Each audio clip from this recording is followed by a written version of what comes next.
లత్తరాయి వరకు చనిపోయినా పోయి ఆడికి వెళ్ళి తిప్పరం వచ్చిన ఒక కన్ను తీసుకోలేదు. అద్దాలు అనుకుంటున్నావా చాతన అవుతుందా? కూరను అరను వాళ్ళు తీసుకొచ్చారు అన్నారు.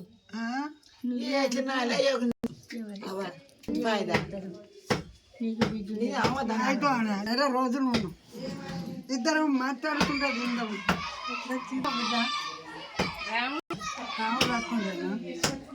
రాముడు ఎవరు చూడు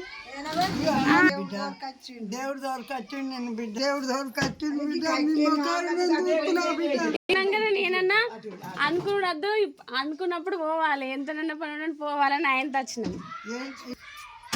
చెప్పినట్టుగా వచ్చిర్రే నాని నాన్న అనుకోకుండా ఇవ్వాల. మొన్న వస్తామని మొన్న రాలేదు వచ్చానే బిడ్డ. ఏం చేయాలి ఈడ పిల్లలు ఇప్పుడు మళ్ళీ పోయి మళ్ళీ గొర్రెని పెద్ద గొర్రెని పడితే కూర కొనుకొచ్చింది.